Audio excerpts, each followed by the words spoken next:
Olá para você que nos assiste, o programa Educação na Mídia está no ar e hoje iremos falar sobre os conceitos atuais envolvendo a engenharia civil, como as tendências da construção civil com foco na sustentabilidade e os novos conceitos de habitação, como a utilização de containers como moradia. No estúdio hoje está o professor Marcelo Bottazini. Ele é doutor em Engenharia Civil pela Universidade Estadual de Campinas, a Unicamp, mestre em Engenharia de Produção, especialista em Engenharia de Segurança do Trabalho e também professor do Instituto Federal do Sul de Minas, campus Pouso Alegre. Professor, obrigada por sua presença hoje aqui com a gente. Professor, vamos começar o programa de hoje falando de um fato triste. Infelizmente, em fevereiro deste ano, um incêndio matou no centro de treinamento do Flamengo, no Rio de Janeiro, 10 jogadores da base do clube carioca. Todos estavam dentro de um container, dormindo. Esta tragédia trouxe à tona discussões também sobre as razões desses jovens estarem morando em containers e não em casas convencionais. Quando falamos em containers, a imagem que vem na nossa cabeça são aquelas caixas enormes usadas no transporte de mercadorias em navios de carga, bem diferente do que seria uma moradia convencional. Portanto, eu gostaria que você explicasse o conceito desta habitação. Pois bem, o container é uma estrutura de metal própria para transporte, principalmente no transporte marítimo, onde as mercadorias são acondicionadas. Tem as medidas limitadas entre largura, comprimento e altura e normalmente são produzidos em aço ou alumínio. Os containers, a partir de 8 anos usados em transporte marítimo, eles são descartados, portanto é uma estrutura cara que pode ser reutilizada. E pode ser utilizada tanto como moradias, tanto como locais para a pessoa trabalhar? Sem dúvida. A partir do instante que você é utilizado para o uso humano, nós temos que adaptá-los às condições de conforto térmico, acústico, luminoso e também com relação à segurança. Mas não há nenhuma contraindicação no uso do próprio container, como moradia, por exemplo. E é comum a gente ver aqui no Brasil já moradias containers? Não, não é comum. O Brasil ainda está no início do uso de container, mas fora do país já o uso do container já é mais divulgado. Ele tem suas limitações, mas é possível sim utilizá-los. E já existe uma demanda? Eu não diria demanda, mas em função de todo o trabalho sobre sustentabilidade, é uma forma de aproveitamento, uma vez que um container desse pode durar acima de 100 anos, uma idade bastante longa, e o uso dele na navegação não passa de 8 em função da corrosão. Portanto, você tem metal para ser utilizado durante muito tempo. Naturalmente, se não for utilizado como ambiente, ou comercial, ou residencial, ele pode ser desmontado, cortado e seu material reprocessado ou então adaptado a outras condições. Mas é um material que deve ser aproveitado. Pensando na realidade climática e social aqui da nossa região, quais seriam as vantagens e as desvantagens de viver ou trabalhar em um container? Eu não diria que há vantagem ou desvantagem. O mais importante é olhá-lo do ponto de vista econômico e sustentabilidade, de reaproveitamento. Do ponto de vista econômico, ele sai muito mais barato o uso dele para edificações, uma vez que ele já está pronto, ele é fácil de montar, tem boa resistência e aí ele acaba ficando mais econômico do ponto de vista de uso. Agora, é necessário fazer um isolamento térmico, isolamento acústico, né? E dessa maneira você ter o conforto necessário, mas não é impossível que isso seja feito. É até bastante viável. Então, é possível que ele fique confortável, que traga aquele ambiente íntimo de uma residência mesmo? É possível. A diferença que se usa entre uma residência e o container é a estrutura, né? Que nós temos hoje estruturas na construção convencional que são feitas entre concreto e alvenaria, né? Que tem suas vantagens em termos de isolamento térmico, inclusive acústico. O container, ele substitui essa estrutura convencional pela estrutura de metal já acabada. Naturalmente que ele tem limitações em suas dimensões, né? A altura de um container é no máximo 2,60 metros. Portanto, nós temos uma habitação com uma altura abaixo. Entretanto, hoje as construções de edifícios já têm também diminuído essa altura para se colocar mais pavimentos. Isso é muito comum hoje, apartamentos na faixa de 2,60 metros, 2,5 metros, que ainda assim está dentro do que nós chamamos de ambiente habitável, né? Foge um pouco do padrão convencional, entre 2,80 e 3 metros de altura, bem mais confortável, com mais ar e tudo mais, mas é possível. Então não há uma coisa impossível de uso. A largura também é limitada em função do transporte, que ele vai sobre carrocerias de caminhão até chegar nos portos, e a sua largura é de 2,44 metros, exatamente o que é uma carroceria. O comprimento pode variar um pouco, mas no geral é em torno de 7 metros, 6,90 metros a 7 metros. Portanto, os ambientes construídos com ele pode ser ampliado na medida que você faça ligações entre um container e o outro, né? Naturalmente que isso pode reduzir a resistência à compressão do metal, da estrutura que vai ser edificada, mas é possível fazer uma ampliação das suas medidas. Olhando o container, porque a primeira noção e a impressão que se tem é que ele é apenas uma caixa metálica para colocar mercadoria. O raciocínio não está errado, mas a sua adaptação também é possível, viável, e pode-se criar até ambientes de certo conforto, né? E quem tiver interesse em construir, em adquirir uma moradia como essa, o que deveria fazer? Precisa ir até uma zona portuária para buscar, para escolher? Como que funciona? Qual que seria o primeiro passo? Bom, o primeiro passo é a contratação de um profissional habilitado, engenheiro, arquiteto, que vai fazer a orientação e desenvolver o projeto adequado. Não basta ter só o container, né? Já existe hoje empresas que trabalham fornecendo projetos de containers já adaptados, já vem com sanitários, já vem tudo pronto, inclusive com isolamento, a colocação de ar-condicionado, tudo é bastante adaptável, né? Então já vem isso pronto e pode ser adquirido para soluções mais simples. As soluções mais complexas, como construções maiores, com mais ambientes, aí sim deve ser procurado desenvolver um projeto específico. Mas é possível, perfeitamente possível. Então, as plantas normalmente são muito rígidas? É quando a gente vai morar ou utilizar como ponto comercial um container ou não? Não, à medida que você faz as ligações entre os ambientes, você pode dar formas. Naturalmente que ele sempre vai ser o formato retangular. Não está como fazer curvas e etc. Aí teria que fazer uma outra adaptação, que é possível, mas não com o uso direto do container. Ele tem aquela forma regular e normalmente as construções são feitas obedecendo aquelas formas. Mas há a possibilidade de ampliações, de salas maiores, a partir do instante que você trabalha essa estrutura metálica. E quanto à segurança desse tipo de moradia? No centro de treinamento do Flamengo foi um curto-circuito, né? Em um aparelho de ar-condicionado instalado no container que provocou um incêndio que matou os jovens. Este tipo de instalação, ela é permitida em habitações containers? Instalação de ar-condicionado, que você diz perfeitamente, não há problema algum. O problema maior não é estar utilizando um container, mas o fato que ocorreu envolve outras questões de segurança que poderiam ter sido tratadas, né, de modo que se evitasse aí a perda de vidas no uso. Poderia ser em qualquer outro ambiente. Se o ambiente não está preparado para o combate a incêndio e pânico, principalmente, há uma enorme tendência que infortúnios possam ocorrer. Hoje trata-se muito do combate a incêndio e pânico, projeto de incêndio e pânico. Por que pânico? O pânico mata muitas vezes mais do que o próprio incêndio. Então, há necessidade de rotas de fuga, saídas rápidas dos ambientes, né? Principalmente quando se trata de abrigar multidões, uma grande quantidade de pessoas. Então, o caso que ocorreu do Flamengo é difícil a gente avaliar do ponto de vista técnico, mesmo que a gente não tenha dados mais precisos com relação ao projeto, aos locais, o que pode ter ocorrido, e isso a perícia vai levantar, e aí certamente teremos aí uma ideia melhor do que ocorreu. Mas o fato de uso do container não é o motivo, digamos, principal desse caso.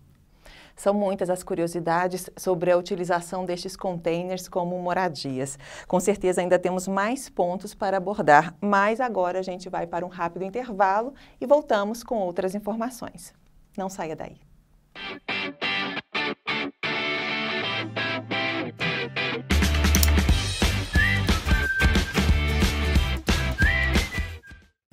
Estou aqui para convidar você, amigo telespectador da TV Câmara, para acompanhar de segunda a sexta, 9 horas da noite, o programa Câmara Entrevista. Também tem os horários alternativos do programa que você acompanha aí na nossa programação da TV Câmara.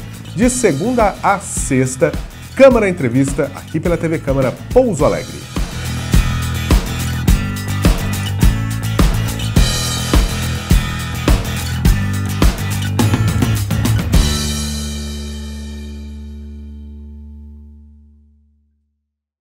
A Câmara de Pouso Alegre facilita a sua vida. O CAC tem novos serviços. Conheça e aproveite. Cartão Nacional e Municipal do SUS. Nota Fiscal Eletrônica para Produtor Rural. Cartão do Produtor Rural. Impressão de Declaração Eletrônica de Acidente de Trânsito, Boletim de Acidente de Trânsito, danos pessoais causados por veículos automotores de via terrestre e consulta de multas veiculares. O CAC oferece ainda a emissão do CPF, além dos serviços já tradicionais, balcão de empregos, agendamento para carteira de trabalho, agendamento para carteira de identidade e confecção de currículo. O CAC funciona na Câmara Municipal de Pouso Alegre de segunda a quinta-feira, do meio-dia às 6 da tarde e na sexta-feira, das 8 da manhã às 2 da tarde. Mais informações, ligue no 3429-6512. Câmara Municipal de Pouso Alegre. Novos serviços para melhorar a sua vida.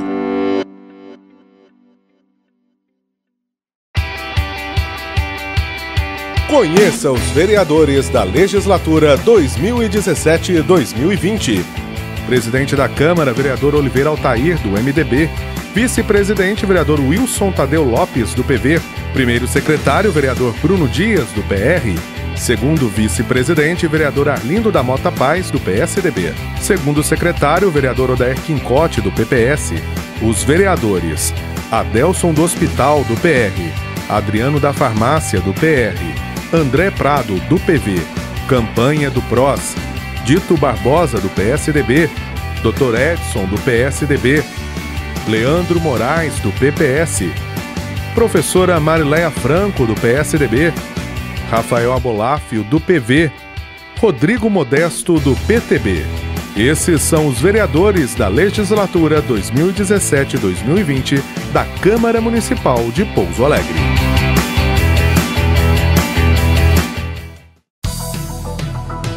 De segunda a sexta, você fica bem informado sobre o dia a dia dos vereadores, fiscalização de obras, votação de projetos de leis, reportagens especiais, utilidade pública, prestação de serviços. Jornal da Câmara com o jornalista Lucas Silveira. Edição inédita às 7 da noite. Horários alternativos, 7h30 e 11h30 da manhã e às 10h30 da noite. Jornal da Câmara com Lucas Silveira. Jornalismo de credibilidade e compromisso com a população.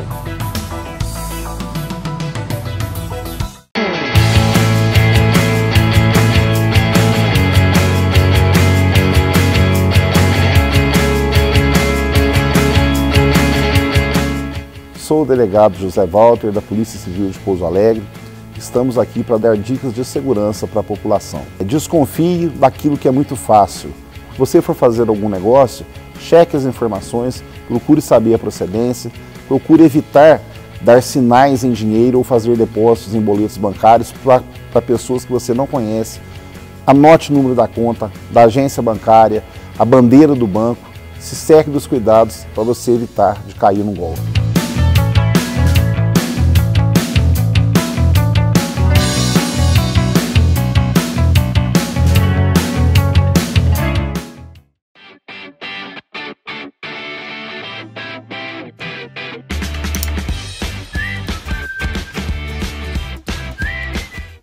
Estamos de volta com o programa Educação na Mídia, hoje falando sobre os novos conceitos de habitação, com Marcelo Bottazini, que é professor de Engenharia Civil do campus Pouso Alegre do IF Sul de Minas. Para concluir, professor, o assunto sobre os containers, gostaria que esclarecesse ainda alguns pontos. Como é o comportamento térmico dentro de um container, principalmente numa região como a nossa, né? O interior deles aqui fica mais frio, mais quente, como que funciona? Primeiro é importante compreender que se trata de um metal e os metais são bons condutores térmicos. Desse modo, o container por si só, ele é um excelente condutor térmico, né? E é necessário que se seja feito um isolamento térmico para seu uso, porque não fica impossível ficar dentro de uma caixa, sofrer os efeitos tanto do calor quanto do frio que nós temos aqui na nossa região. Então é necessário fazer esse isolamento, essa é a primeira coisa. Então não dá para ser utilizado direto como comprar um container e passar a utilizá-lo, né? É necessário fazer um tratamento de isolamento. Então fica um clima agradável, ou precisa instalar, por exemplo, ar-condicionado? Aí fica a opção. A questão do ar-condicionado, ela não é uma questão que viria em primeiro lugar, mas sim a concepção do próprio projeto. A partir do instante que você tem um bom isolamento e você tem um sistema de aeração, conforme a disposição com ele em relação ao sol também, você pode ter um ganho aí que possa evitar, inclusive, o uso de ar-condicionado, ou então usá-lo apenas em momentos de maior calor, por exemplo, no meio do dia. Então é possível você trabalhar de toda maneira, assim como uma residência normal, né? E sobre os custos para construir? É mais barato, é mais caro, é mais ou menos o mesmo preço da construção de uma casa convencional, pensando logicamente que ambas teriam a mesma metragem? Quanto que ficaria? Do ponto de vista estrutural, você levantar e cobrir uma casa, ele traz alguns benefícios em termos de custo, porque ele é muito mais rápido, tem um custo baixo, então o custo está muito mais relacionado a essa parte inicial estrutural, né? Conforme, naturalmente, isso pode variar de acordo com o tipo de construção, o número de pavimentos, etc. Porque aí demandaria construções de fundações mais robustas para receber uma carga maior. Entretanto, as construções de um pavimento só é basicamente apoiar direto no solo. Se o solo é um solo adequado, não é um solo de aterro, a fundação praticamente é chamada de fundação direta. Isso custa muito pouco, principalmente com o uso do container.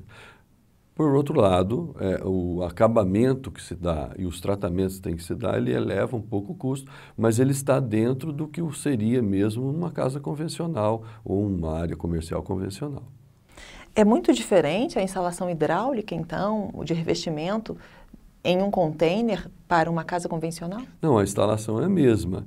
A forma de se fazer que muda um pouco, né? Hoje nós temos problemas numa instalação convencional que a engenharia ainda não resolveu. Há muito estudo nesse sentido para que tenha menos perda, perda de material e poluição que a construção civil faz, né? Mas do ponto de vista de instalação, as instalações são idênticas, né? Tanto elétrica como hidráulica, a alimentação e o esgoto da mesma maneira não altera em nada. O senhor comentou no primeiro bloco que um container ele tem um prazo de validade aí longo, porém é utilizado durante muito menos tempo em navios, né? Mas como casa, quanto tempo ele poderia funcionar como uma casa ou como um escritório? Vai depender muito do local. Nas regiões próximas ao mar, você tem um problema de uma corrosão maior em todo o metal. Mas é difícil precisar, mas supera 100 anos, sem problema algum, o uso dele. E tendo manutenção, provavelmente isso possa se estender por mais tempo ainda, né? Tudo depende um pouco da manutenção, assim como as residências convencionais. Ela também tem sua vida útil. Hoje se fixa em vida útil de imóveis na faixa de 100 anos. O que o container em seu metal também, com certeza, superaria isso aí. E um morador aqui de Pouso Alegre que tenha curiosidade, queira ver pessoalmente uma moradia, um escritório desse tipo, feito por meio de um container, ele tem condições de encontrar aqui na cidade? Já existe? Sim. Na Avenida Antártica mesmo tem um escritório que foi montado à base de containers. Eu vejo no passar pela rua.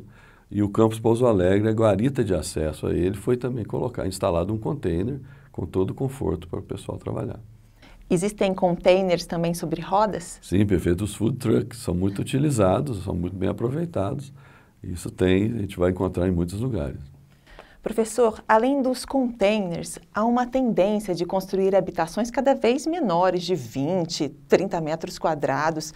São as chamadas microcasas ou microapartamentos, que já são até comuns em grandes centros, como em países como o Japão, que tem um território pequeno, porém são bastante populosos.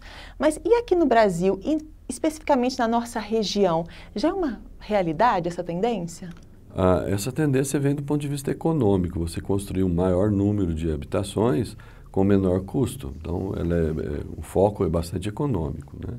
Assim como a ocupação e parcelamento do solo no Brasil, nós temos, infelizmente, instituído em lei a favela, né? Um país que é um continente não poderia ter lotes tão pequenos como nós temos.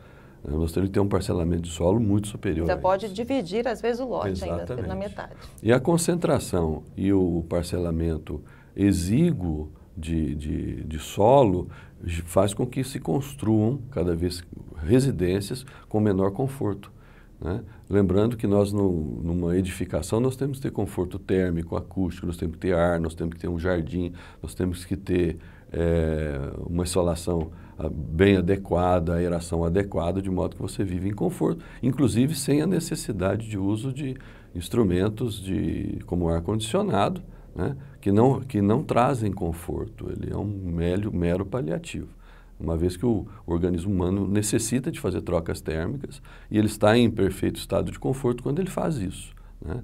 Portanto, nós temos hoje as edificações compactadas, diminutas, num país que é um continente. Então, é um contrassenso enorme ter essas condições para o Brasil. O Brasil deveria repensar isso. Sei que é bastante difícil, é uma questão que envolve política nacional, né? Mas imaginando que os países da Europa, e eu dou o exemplo da Itália, o lote mínimo tem 800 metros. Aqui o lote mínimo é 125. Então, só que a Itália é a metade de Minas Gerais. Então, fica aqui sempre por que nós estamos fazendo isso, né? A engenharia já identificou isso, todos sabem disso, né? Mas, infelizmente, o poder econômico avança sobre o domínio dessas áreas, onde sobra muito pouco para a população. Tem sobrado, pelo menos. Neste contexto, quais são os fatores, tirando essa questão econômica, que influenciam diretamente a construção dessas microcasas, da utilização de containers? A utilização de container por si só não quer dizer que ele vai ser pequeno. Ele é apenas um instrumento de construção como qualquer outro. Uma construção em container pode ser uma construção grande, com várias partes montadas, pode ser grande. O que envolve as construções pequenas e esse conceito é justamente econômico. Não existe nenhuma explicação que possa dizer, olha, isso é melhor e mais confortável, né? Mas trabalha-se sobre o mínimo, né? Com o mínimo, para oferecer um mínimo com baixo custo. É a única explicação que pode ser dada. Não há outra política que diga que isso seja melhor. Uma vez que reduziu-se as alturas e as dimensões. Então, você trabalha em ambientes ou mora em ambientes com menos ar, com menos oxigênio, com menos iluminação e assim por diante. Então, não há uma explicação técnica que diga, olha, é viável fazer assim e não o contrário, né? Professor, a gente vai rapidamente para um novo intervalo e no próximo bloco vamos falar sobre os avanços tecnológicos e a busca por materiais e práticas sustentáveis na engenharia civil.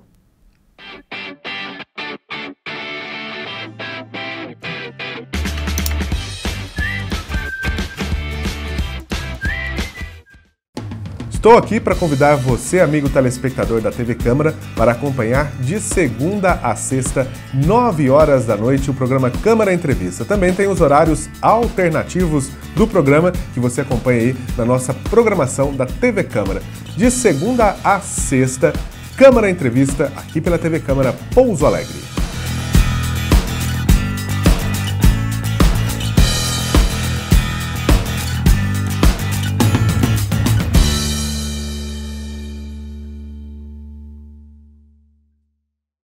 A Câmara de Pouso Alegre facilita a sua vida. O CAC tem novos serviços. Conheça e aproveite. Cartão Nacional e Municipal do SUS. Nota fiscal eletrônica para produtor rural. cartão do produtor rural, impressão de declaração eletrônica de acidente de trânsito, boletim de acidente de trânsito, danos pessoais causados por veículos automotores de via terrestre e consulta de multas veiculares. O CAC oferece ainda a emissão do CPF, além dos serviços já tradicionais: balcão de empregos, agendamento para carteira de trabalho, agendamento para carteira de identidade e confecção de currículo. O CAC funciona na Câmara Municipal de Pouso Alegre de segunda a quinta-feira, do meio-dia às 6 da tarde e na sexta-feira, das 8 da manhã às 2 da tarde. Mais informações, ligue no 3429-6512. Câmara Municipal de Pouso Alegre, novos serviços para melhorar a sua vida.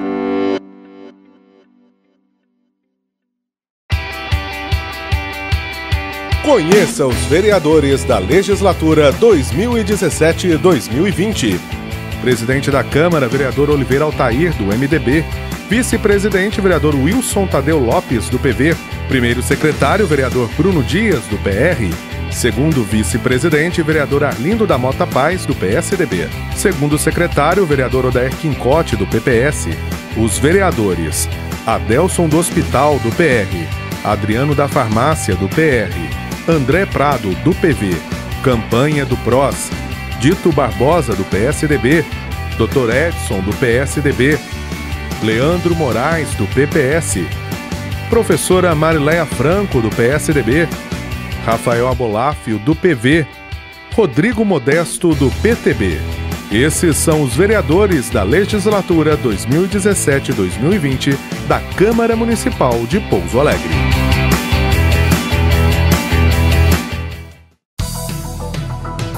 De segunda a sexta, você fica bem informado sobre o dia a dia dos vereadores, fiscalização de obras, votação de projetos de leis, reportagens especiais, utilidade pública, prestação de serviços.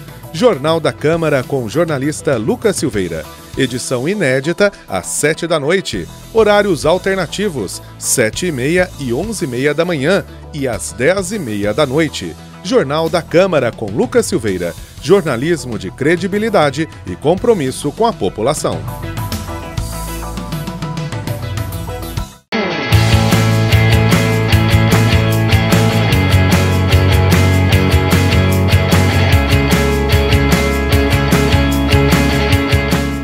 Sou o delegado José Walter, da Polícia Civil de Pouso Alegre. Estamos aqui para dar dicas de segurança para a população. Desconfie daquilo que é muito fácil. Se você for fazer algum negócio, cheque as informações, procure saber a procedência, procure evitar dar sinais em dinheiro ou fazer depósitos em boletos bancários para pessoas que você não conhece. Anote o número da conta, da agência bancária, a bandeira do banco. Se cerque dos cuidados para você evitar de cair num golpe.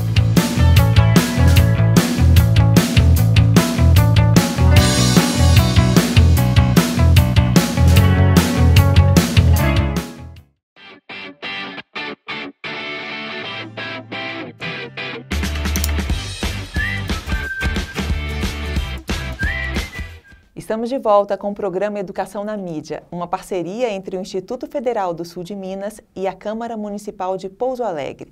Nosso assunto de hoje são os conceitos novos de moradias. E quem está aqui no estúdio é o professor Marcelo Bottazini, do Instituto Federal do Sul de Minas. Professor, segundo o Conselho Internacional da Construção, a indústria da construção é o setor de atividades humanas que mais consome recursos naturais e que gera a maior quantidade de resíduos sólidos no planeta. Ou seja, pensar de maneira sustentável é uma necessidade atualmente, né? Não uma opção para a engenharia civil. Exatamente, é uma necessidade, não opção. E a informação é verdadeira. Realmente a indústria da construção civil ela consome materiais de toda a natureza, que vão desde os cobre, plásticos, o concreto, o cimento, o aço, e assim vai, né? As pedras, cerâmicas. Então, é uma construção que absorve insumos de todas as naturezas, né? Realmente, ela ainda gera muito resíduo, uma vez que você, como exemplo, nós podemos citar, você utiliza constrói a alvenaria e depois corta ela. Então você tem uma perda de material que foi aplicado por causa dos cortes na passagem de instalações elétricas, instalações hidráulicas, de esgoto, gás, etc. Então isso gera uma perda, né? A distribuição de cerâmicas nos pisos, dão cortes, tem sobras de materiais.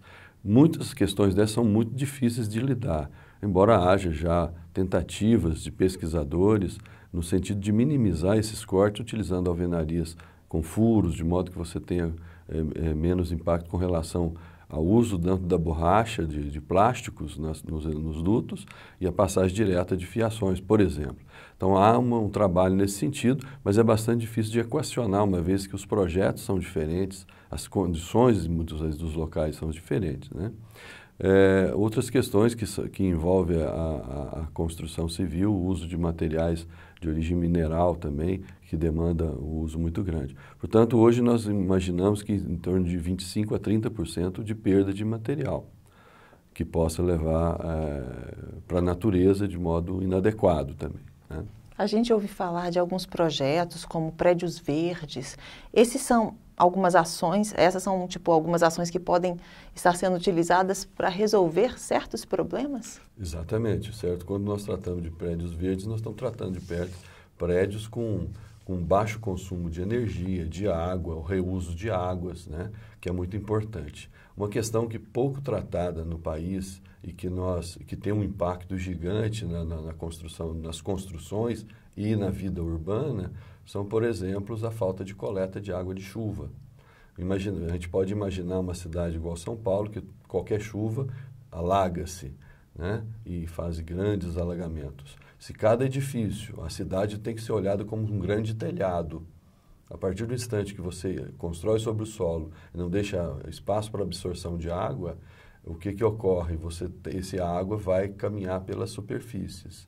Se nós coletarmos toda a água de chuva, ou grande parte delas pelo menos, nas próprias edificações, nós não teremos alagamento nas ruas. Então é algo que tem que começar a ser tratado, principalmente nas obras novas, de modo que isso seja algo sustentável. Mesmo que essas águas podem ser utilizadas para diversas finalidades, inclusive consumo humano, se houver o tratamento adequado. Ou seja, pode ser que encareça um pouco a obra, a construção, porém esse custo-benefício vai ser interessante depois para a pessoa que está morando no edifício. Perfeitamente. Isso aí você gera economia do ponto de vista de consumo, inclusive, não é? A questão do prédio verde também, o uso de energias renováveis, como usinas fotovoltaicas, ou um trabalho até mais avançado, que seria iluminações adequadas das edificações, um estudo mais aprofundado na iluminação natural. Então, é possível você fazer uma construção sustentável, sim, e isso é algo que tem que ser trabalhado no dia a dia. Novos produtos e materiais têm aparecido no mercado com essa pegada sustentável, inclusive aproveitando resíduos e materiais disponíveis na região onde os pesquisadores e inventores estão inseridos. Assim se deu, por exemplo, ano passado, a criação de um tijolo ecológico feito de argila com fibras do caroço de açaí, inventado por uma estudante do ensino médio de uma escola pública do Pará.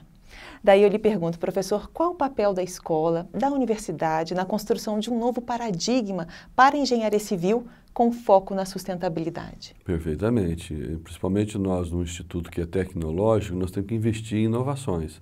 E uma delas é fazer a análise disso e o aproveitamento de materiais locais.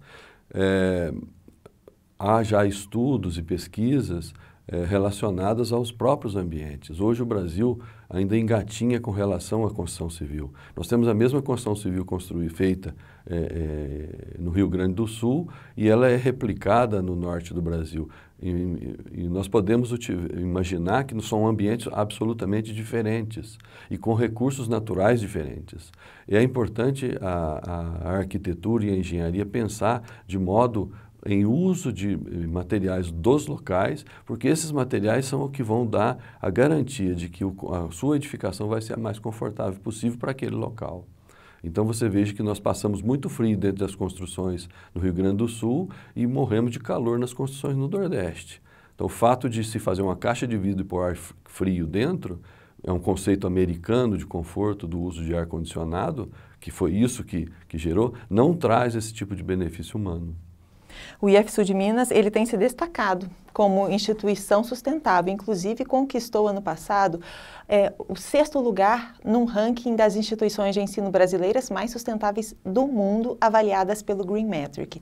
O que o Instituto fez para ter tanto destaque? Você pode apontar algumas dessas ações? Perfeitamente. Eu acho que a primeira delas foi desenvolvida pelo nosso reitor, professor Marcelo Bregagnoli, que foi uma ação extremamente louvável, uma vez que ele, com recurso do Instituto, da reitoria, instalou usinas fotovoltaicas em todos os campi do Instituto, do sul de Minas, inclusive na reitoria.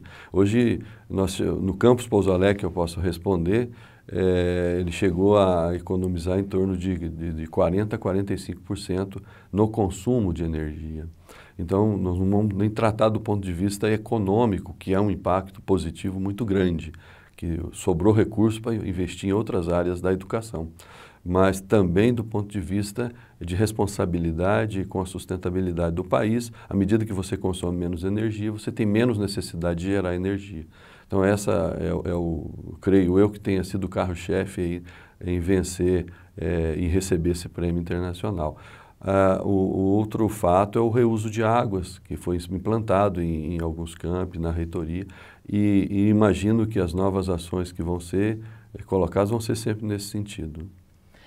Como professor, o fato de um instituto pensar na sustentabilidade, produzindo energia limpa, como o senhor falou, reutilizando água, isso influencia na formação dos seus estudantes? Sem dúvida, principalmente nas nossas pesquisas, que estão engatinhando ainda em nosso campus, por exemplo, mas já tem um foco principalmente na sustentabilidade e tem um foco também na segurança, que é a área que eu atuo mais próximo, né?